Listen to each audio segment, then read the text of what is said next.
শুভ দুপুর গাইস, আশা করি সবাই ভালো আছো, সুস্থ আছো। তোমাদের আশীর্বাদে আমিও ভালো আছি, অনেক অনেক ভালো আছি। তো আমি আজকের থেকে ভিডিও যে বানাইতেছি ছাড়তাছি, কেউরেই ভালোবাসা দিতে পারতাছি না, লাইক কমেন্ট করতে পারতাছি না। কেউ কিছু মনে করো না, আজকের দিন আর কালকের দিন তারপরে দিয়ে আমি লাইক কমেন্ট শেয়ার ভালোবাসা দিয়ে আইমু, সবের বাড়ি বাড়ি গিয়ে ঘুরে আইমু। বন্ধুরা, আমার সামনে কিছু মানুষে কমেন্ট করে যে তুই এত টাকা দিয়ে কি করবি, ঘরে দোকান টেইলার কাম, আবার জামাই কাম করে, আবার ক্ষেত লাগাস, এত টাকা দিয়ে কি করবি? টাকা দিয়ে কি হয় বন্ধুরা, কত টাকা দিয়ে মানুষ মাথাত ভরণ দেয় না? টাকা দিয়ে মানুষে মাথাত ভরণ দেয় দিকে তো টাকা জমায় রেখে দেয়। জানি না কে কে টাকা রেখে টাকা দিয়ে মাথাত ভরণ দিয়ে দেয়। আমি তো টাকা দিয়ে মাথাত ভরণ দিই না, আমার টাকা তো থাকেই না, খরচ হয়ে যায়। যতই ইনকাম করা হয় অতই খরচ হয়। দিন দিন খরচ বাইরেই আইতেছে, যত ইনকাম বেশি অত খরচ বেশি। কিন্তু মানুষের মনে খরচ হয় না, তার লাগেই কয় যে টাকা দিয়ে কি করবি, টাকা দিয়ে কি করবি।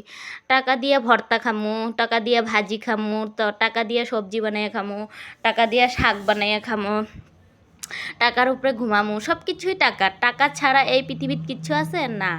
টাকা ছাড়া কেউ ভালো পায় না। টাকা হইলে সবাই ভালো পায়। টাকা থাকলে বন্ধুত্ব থাকে, টাকা থাকলে বাড়ি ঘর দুয়ার সম্পত্তি সব থাকে, টাকা থাকলে ভালোবাসার মানুষ থাকে, টাকা থাকলে আত্মীয় স্বজন থাকে, টাকা থাকলে সব্বাইয়ের আশেপাশের কাছে ভালো থাকা যায়, মন রাখা যায়। টাকা না থাকলে তোমার কেউই চিনে না, টাকা না থাকলে কেউ ভালোও পায় না, কেউর কিনারে গিয়া কথা কইলেও দাম পাওয়া যায় না। টাকাই হয়েছে সব কিছু। সব এই পৃথিবীর সবচেয়ে সম্মানীয় জিনিস হয়েছে টাকা। টাকা থাকলে তুমি সব কিছু কিনতে পারবা, টাকা না থাকলে কিচ্ছু কিনতে পারবা না। তো আজকে আসলো মেনুতে আমার দুপুরে টাকার কথা কইতে কইতে আমি রান্নাবাড়া করতেছিলাম। তো বন্ধুরা, ওই দিনের রান্নাবাড়ার আসলো গিয়া কচু শাক, মাছের মাথা দিয়ে কচু শাক, পাটপাতা দিয়ে মাছের ঝোল, আর মাছের তেল পেঁয়াজ দিয়ে বানাইছিলাম। রান্নাটা খুবই স্বাদ হয়েছিল, খুবই ভালো লাগছিল। এই যে দেখো আমি খাওয়া নিয়ে বয়ে গেলাম। দারুণ হয়েছিল পাটপাতার ঝোলটা। এরকম পাটপাতার মাছ দিয়ে ঝোল বানায় খাইয়া দেখবা, খুব খুব স্বাদ লাগে। গুঁড়া মাছ হলে বেশি ভালো লাগে, যদি তরতাজা নদী নালার থেকে ধরা হয় ওইটা আরও বেশি স্বাদ লাগে। কিন্তু আমি তো আর নদী নালার মাছ কই পামো, তার জন্যই কিনা বাজারে রৌ মাছ দিয়ে বানাইছিলাম পাটপাতার ঝোল। এখন আমার ভয়েস দিতে দিতেই আমার মুখে লুলায়ে পড়তেছিল এরকম। তো পাটপাতার ঝোল আর মাছের মাথা দিয়ে কচু শাক, মাছের তেল দিয়ে দারুণ দারুণ স্বাদ হয়েছিল। লেবু চিপ্পা খাইছিলাম। তো এরকম করে তোমরাও খাইয়ে দেখবা, খুব ভালো লাগবো, খুব দারুণ লাগবো।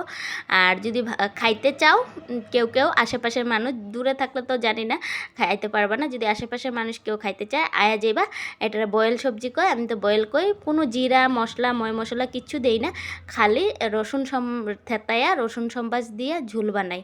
তো তখন আমি খাইতেছিলাম 4টার সময়। দেখো কাজে এত করতে করতে আমি 4টার সময় ভাত খাইতেছিলাম, খিদাও মেরে গেছিলো। অল্প খাইয়ে আর খাইতে ইচ্ছা যাইতেছিল না, তার লেগে জামাইরে কইতেছিলাম যে খাইতে খাইতে সন্ধ্যা হয়ে যায় আমার। ভিডিওটা এই পর্যন্ত রইল, টাটা বাই বাই।